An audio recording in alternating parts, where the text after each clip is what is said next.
নাকি সংবিধানের সংস্কার? আলোচনাতে এই সময়ে সবচাইতে গ্রহণযোগ্য আলোচনা। আমি যেটা ফিল করি বা জাগ্রত বাংলাদেশ যেটা ফিল করে, দেখেন 14 ইলেকশনটা, 18 ইলেকশন এবং 24 ইলেকশন, এই তিনটা ইলেকশনকে বাংলাদেশের every people said that it's a bad election, but আমাদের constitution said it's a good election.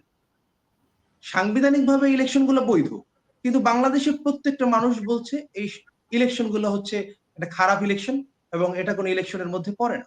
তাহলে বাংলাদেশের সমগ্র মানুষের বিপরীতে আমাদের সংবিধানটা দাঁড়ানো, এবং এই সংবিধানে এমন একটা সিস্টেম করে রাখা যে, এবং সেই বয়ানটা দিল কি আমাদের যে স্বৈরতান্ত্রিক প্রিভিয়াস যে সরকার ছিলেন, তাদের বয়ান ছিল সংবিধানের ধারাবাহিকতা রক্ষা ইলেকশন। জনগণের অধিকার হরণ হলেও সংবিধানের ধারাবাহিকতা রক্ষাটা মূল হয়ে দাঁড়ালো কেন? তার ক্ষমতা কাঠামোকে টিকিয়ে রাখার জন্য। সুতরাং যেই সংবিধান একটা ফ্যাসিস্টকে, স্বৈরচারকে তার ক্ষমতা টিকিয়ে রাখার বৈধতা দেয়, সেই সংবিধান, যেই সংবিধান কিনা বাংলাদেশের সবগুলো মানুষ মনে করে এই সংবিধান একদিকে, বাংলাদেশের মানুষ অন্যদিকে, সুতরাং তার শুধু সংস্কার নয়, তাকে বিনির্মাণ করতে হবে, পুনর্নির্মাণ করতে হবে। যেখানে যেখানে আমরা বলি যে সংস্কার, পুনর্নির্মাণ করলেও তো সংস্কারই হবে, কারণ মানবাধিকারের গ্রাউন্ড গুলো তো একই হবে। সুতরাং সংস্কার আর পুনর্নির্মাণ আলাদা করে তর্ক না করে আমরা একটা পাঁচ লাইন বলি যে বাংলাদেশ বিনির্মাণ, বৈষম্যহীন বাংলাদেশ বিনির্মাণ, যেখানে বৈষম্য সেখানেই সংস্কার। সুতরাং যেখানে বৈষম্য সেখানে সংস্কার করতে হলে এটাকে নতুন করে বিনির্মাণই করতে হবে।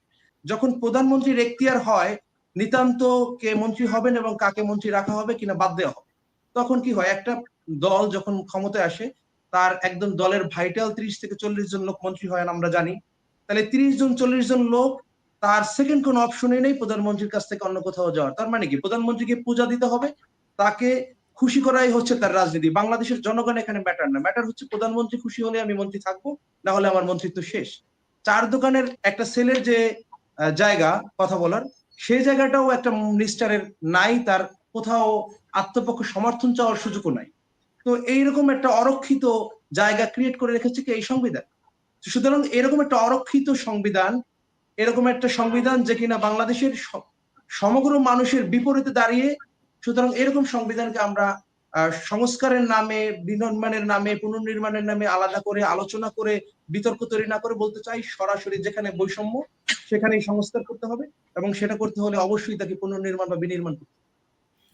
আপনি কি মনে করেন যে সংস্কার কমিটিটি করা হয়েছে জনাব আলী রিয়াজের নেতৃত্বে, এই কমিশনটি কি আসলে পারবে আমাদের জনগণের, সকল শ্রেণীর জনগণের জন্য যে সংবিধান প্রয়োজন এমন একটি সংবিধান উপহার দিতে পারবে কিনা আপনি আমি কি যদি দেখেন? বলেন মোটা দাগে, আমি বলবো যে এদের পক্ষে সেটা করা অবশ্যই কঠিন, অসম্ভব বলবো না, অবশ্যই কঠিন, যদি না রাজনৈতিক দলগুলো তাকে সহযোগিতা করে, এদেশের জনগণ যদি তাকে না সহযোগিতা করে।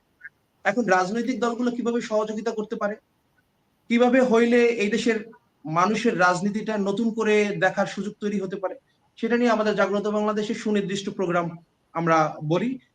সেটা হচ্ছে আমরা মনে করি জাতি রক্ষার স্বার্থে একটা জাতীয় ঐক্য দরকার, জাতির ঐক্য দরকার।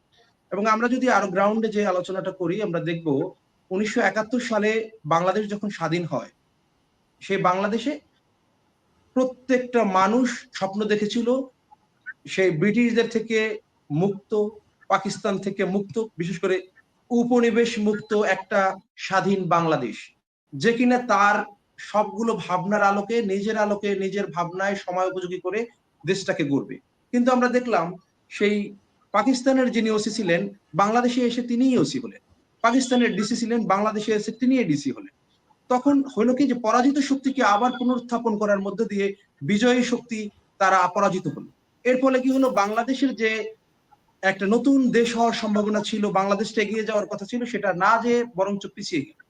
সেই না যে পিছিয়ে গেল বাংলাদেশটা, তারই শেষরতা আমরা দেখলাম 53 বছর ধরে আমাদের দিতে হচ্ছে। এখন পর্যন্ত আমরা ঠিক করতে পারলাম না যে বাংলাদেশে নির্বাচন ব্যবস্থা কি হবে, বাংলাদেশে অর্থনৈতিক ব্যবস্থা কি হবে, বাজার ব্যবস্থা কি হবে। প্রত্যেকটা জায়গায় এখন যখনই নির্বাচন আসে তখনই আলোচনা হয় এইভাবে হবে না, এইভাবে হবে, নানান তালবাহানা।